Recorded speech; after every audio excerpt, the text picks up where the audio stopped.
Boker Tov Rabotai. We're here on this wonderful Wednesday morning. We are studying today the Parashat Va'era. It's important to study the Parashat to try to learn some lessons for our lives, because of course the Torah, it's not something that once was, it's something that we live in every single day, in every single generation.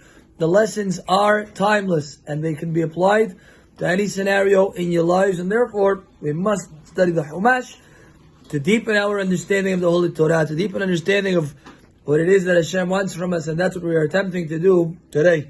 We are today studying Parashat Va'era, chapter 7. Vayomer Adonai el Moshe, Bo el Paro. God says to Moshe, go to Paro. Ve'amarta elav, Ko amar Adonai. This is what God says. Shalach et ami ve'yavduni. Send my nation and let them serve me. Ve'im ma'el ata l'shaleach. And if you are reluctant in the sending of the Jewish people, I will smite your entire givul, your entire border,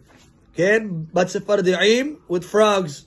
This was, of course, the second plague. This was the second plague that HaKadosh Baruch Hu brought upon the Egyptians. Makkah, v'chen kol lashon magefa. Ken, chol givulecha. All of your borders. Paro was a thief. He used to come onto his neighboring countries' property lines, and because of that, he would always have arguments with the neighboring countries, and he would say, what do you mean? This is my property line. It's like when you have a neighbor, he takes a few inches off of your property, he gets you upset. It bothers you. It bothers me, at least. But this was Paro. When the frogs came, magically, not magically, miraculously, let's say this is the new border of Egypt, right here. The frog stopped right here. Boom, on this line. So all of the neighboring countries, they came and said, I don't understand something. What is this invisible line over here that the frogs, they don't go past the line? I knew it. You did steal this piece of property from us, this piece of land from us. The frogs and the other plagues were able to tell other nations that what? That Paro took their land, and that applies more pressure on Paro and less pressure onto the Jewish people. When you're busy dealing with your neighboring countries, you're not able to inflict wounds and problems onto the Jewish people who were slaves in that country. Was that greedy?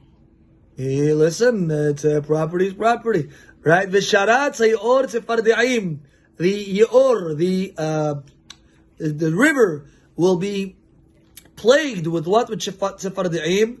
Ve'alu va'u bebetecha, they will come into your homes, into the hadar mishkavcha, where it is that you sleep, your bedroom, on your bed, the house of your servants, in your nations, in your nation, in your tanur, ovens, misharotecha, says onkelos, atzavatcha. Misharotecha is what? The dough? Tov. Uvecha, and it will come inside of you. The frogs were able to enter inside the Egyptians. In their bellies, they were going ribbit, ribbit. They don't go ribbit. What do they do? What sound do they make? Frogs. How do I know if a frog is Sephardi or Ashkenazi? How do I know a frog is not Ashkenazi? My son told me this joke 2 days ago. He said because if it was Ashkenazi, it wouldn't say ribbit, it would say ribbis. Yeah, fair. But be that as it may, uvecha, it's going to come inside of you.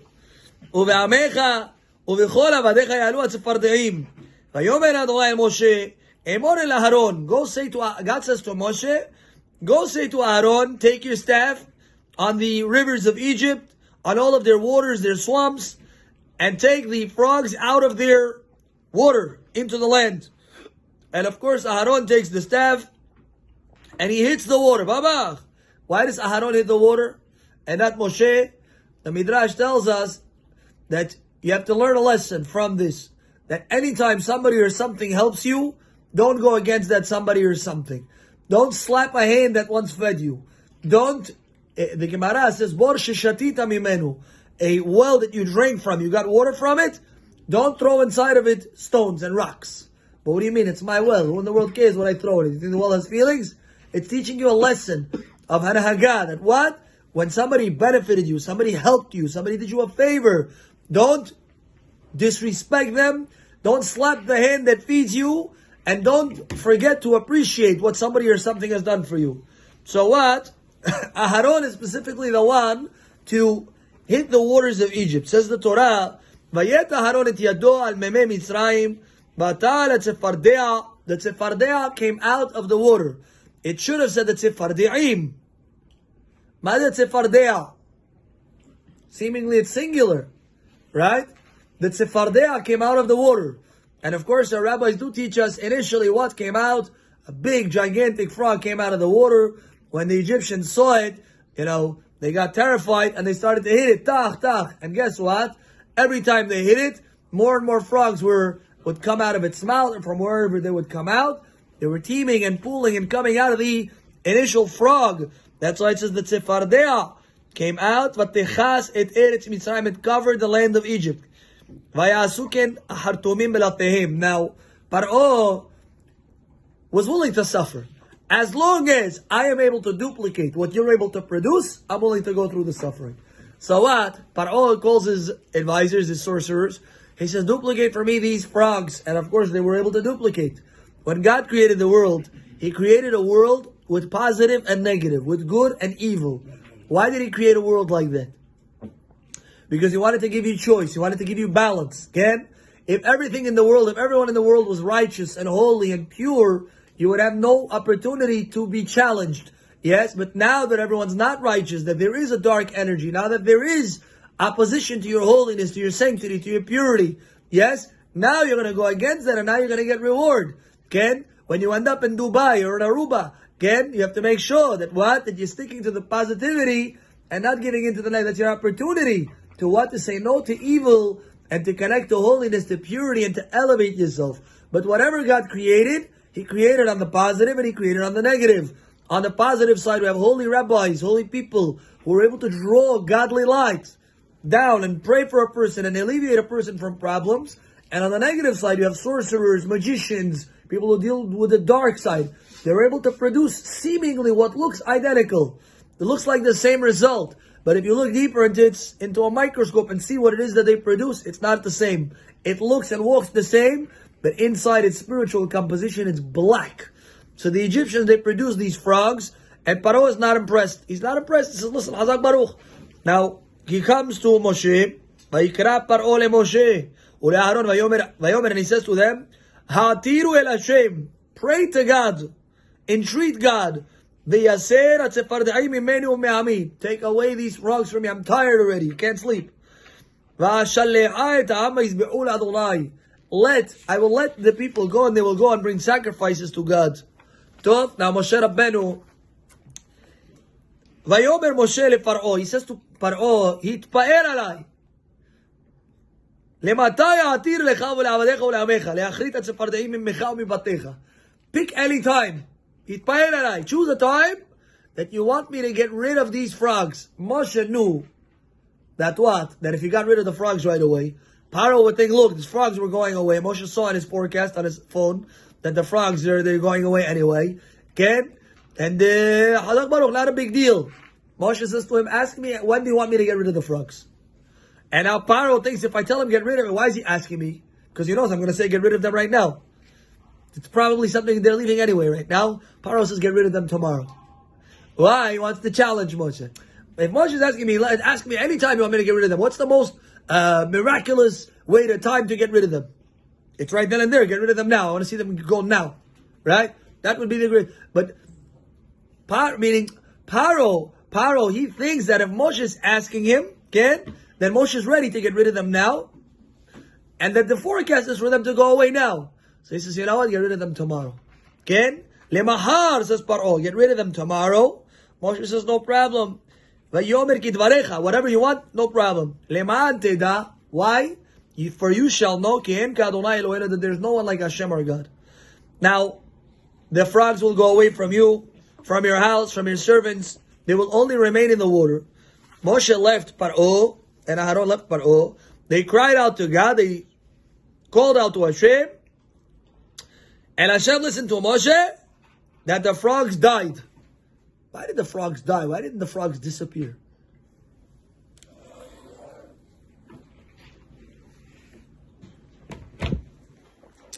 Why did the frogs die?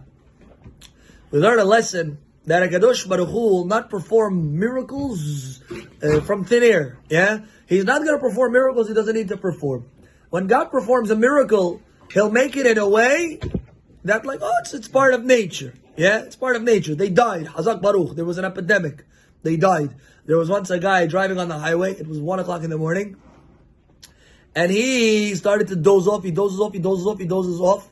He falls asleep. All of a sudden he hears a honk. Oh! Opens his eyes. Again, he opens his eyes. Lo achshav. He opens his eyes. Bechavod. Atem titzarfu אבל לא עכשיו. He opens his eyes. אנחנו עוד 10 דקות. לא. Not like this. The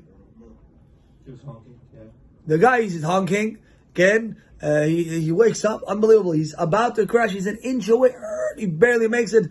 By a hair's breadth, he makes it. It saves his life. It's unbelievable. Wow. He looks around. The whole world was honking at me. Can't find it. He doesn't know who it was. He continues on. He's listening to his CD. He's listening to a CD. He's listening to a CD. The CD finished. It started to play from the beginning. Again, he gets to 34 minutes and 12 seconds. And guess what he hears? Oh, he hears inside the CD, there was a honk right at that moment when he was going to get into a car accident. That's what it was. Now, when you see a story like that, you say, okay, it's good luck. It's coincidence, right? But God took that story, yeah, and He covered it up in this CD, covered it up in a natural course of nature, yeah? So that's how Hashem works. He's not going to make that $1 million hits you on the head, yeah? But He'll make that somehow you'll inherit $1 million, etc., etc. So the idea is that Hashem doesn't do miracles that are, He tries not to do miracles that are outside of the laws of nature. So what happened to the frogs? They died. Now what did Egypt do? They started to gather them and gather them and gather them, and Egypt started to smell very bad. God says to Moshe, Moshe, go and tell Aharon to hit the dirt. And all of the dirt's going to turn into lice. Okay? Why did God do that? So why did Aharon hit the staff for the ground this time? Well, the first one to the water, I understand, because Moshe got... Why did Aharon hit the staff to the ground? That's a good question. Now we have to know. One day, I forgot which brother it was. It was either Datan or Rabbi. One of these guys gets up early in the morning. Torah of Stayot, right? So he gets up early in the morning. He goes to work. He was a taskmaster. He goes to work. A few minutes later, he comes back into his house, and guess what he sees? An Egyptian officer leaving his house. That's interesting. I wasn't at home, and there's an Egyptian officer in my house. Right away, he knew that there was something inappropriate right there. And when the Egyptian saw that the Jew knows, he tried to beat him to death. Yeah, but he can't just kill him for no reason. So he's trying to cover up his killing with a play. Yeah, you're not doing your job right. He's just looking for excuses. He's beating him and beating him and beating him. And that day Moshe Rabbeinu is walking on the streets of Egypt, and guess what he sees? A Jewish taskmaster, this same guy, the Tatan and Aviram, who later are going to cause so many problems to Moshe Rabbeinu. Unbelievable how many problems they're going to cause Moshe Rabbeinu. And what? This Datan, Ken, he's sitting over there, he's getting beat by this Egyptian. Moshe Rabbeinu, he looks at the Egyptian, and Moshe, he had a spiritual dar, he had the spiritual essence, and he was Vayip and Kol Vacho. He looks here and he looks there. What does he look for? Simple understanding is looking, is anybody watching me? Ken? They were watching you. Vayip and Kol Vacho. But he's looking into this guy's past. Does he have any mitzvot, this Egyptian? Klum, zero, emptiness, complete emptiness. And he looks into his future. Is anybody good going to come out from him? Nothing good's going to come out from this guy. So what happened in the end? Moshe Rabbeinu kills him and buries him in the dirt. How did he kill him? How did he kill him? He said the name of God. The ground opened up and swallowed him. What's the secret here? Say, our rabbis, Mr. Jack, click the side button, please. It's the same thing as Korach. That's not yours? Ours. So now like this, how did he kill him? Same as Korach. Why Korach and the Egyptian both went like that? Because Korach possesses a neshama. Which neshama does Korach possess? Who was Korach in the last life? Cain. Also the Egyptian. Who was the Egyptian in the last life? He was the bad portion of Cain. All these Cains are coming back. What about Yitro? Also Cain, but Yitro was the good already. But listen to this. Says Ari, when Cain killed Hevel, what happened to Cain's blood, to Hevel's blood? It got absorbed by the ground. And the Torah writes, Arura Adama Ba'avurecha. Cursed is the ground because of you. The ground didn't want to swallow the blood of Hevel. It didn't want. It says, Yani Prichom. Don't involve me in this endeavor. I don't want to absorb the blood of Hevel. The ground, so to speak, absorbed against its will the blood of Hevel. And later on, to rectify that, it's going to absorb the redo of Cain, who's going to be that Egyptian. Now, Moshe Rabbeinu kills him, and the ground opens up and swallows him. Moshe is having a karata tov to the ground even. He doesn't smite the ground. Who hits the ground? Aharon. Now they produce these lice. The Egyptians get up and say, 1 second. We can also produce lice. Paro calls his advisors right away, his sorcerers. They try to duplicate the lice. Klum. Doesn't work. You cannot duplicate the lice. Why? Our rabbis tell us, anything that's smaller than a barley, anything that's smaller than the size of a barley, magic and black magic and sorcery has no power over it. Really? And they're not able to duplicate it. Magic has limits. Sorcery has limits. Kedusha has no limits. Holiness has no limits. I'll give you another example. There was a guy 250 years ago. They came to the Vilna Gaon and said, this guy knows every book. Even Rafi Kasayev's commentary on the Chumash, he knows it.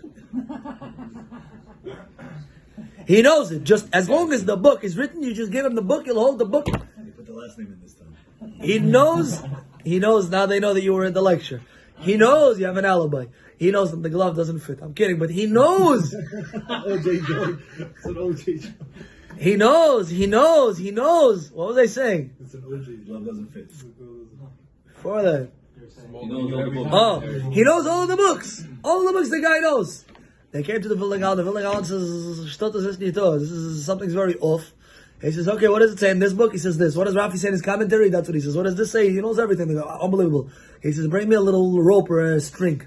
He takes the rope, he ties it once, he ties it a second time. When you make a double knot, black magic has no power over that. He says, what does it say in this book? I don't know. He says, Hazak Baruch, we know exactly where you're nourishing your energy from. 100% not pure energy. Why? He wasn't able to tell what's inside the book. Tabe. Now I want to tell you something. What is he trying to say? I want to tell you something. What? That he knew every book, yeah? But from a not pure source, yeah? He knows what it says in this book, and all the Gemara can tell you what it says. But he's nourishing energy from the wrong place. As soon as he double knotted the book, no power anymore. But Hashem was able to create the little lice, tiny, tiny, tiny. What magic cannot do, the Torah and holiness can do. There's a rabbi in Israel. His name is Rabbi Shani, a very mystical rabbi. Rabbi Shani still alive. Rabbi Shani, if you go, I don't know if he'll tell you, but maybe he'll tell you who you were in the last life. But Rabbi Shani, his grandfather was a big Mekubal, Tzaddik Nistar, Chacham Menachem Menashe, very holy rabbi. Rabbi Shani, he says, I grew up with all these hidden tzaddikim, so when they tell me this guy's a hidden tzaddik, they get, I can tell already who's who. I can tell who's holy and who's not. Yeah. So one day they say about one guy, he knows anything you give him. You give him a jacket, he'll tell you who owns the jacket, who owned it before him. You give him a ring, he'll tell everything in the history of this item. He'll tell you. Says the rabbi, how am I going to check if he's holy or not? He says to his wife, can I get your ring for a day or two? He says, I took my wife's ring, yeah, and he dunked it into a mikveh. He took out the ring. Now he goes to this guy. So one guy a lady gives something to the guy. He says, yeah, this belonged to another lady before you. Watch, she's so upset at her husband. How could you? Right? The whole history of the ring and everything else. Now the jacket, he tells them everything. Now comes the Rabbi Shani with his ring. He says, here, he gives him the ring. No, he doesn't give it to him directly. He says to someone else, give him the ring. Fine, the guy takes the ring to him. He takes the ring, he's holding it in his hand. He says, no, who does the ring belong to? And the guy says, 1 second, I need a minute. Right? He says, okay, fine, Hazak Baruch, take your time. Again, he says, no, who does the ring belong to? He says, Rabota, he says, I don't know what's going on with this ring. He says, it has no history. Completely erased.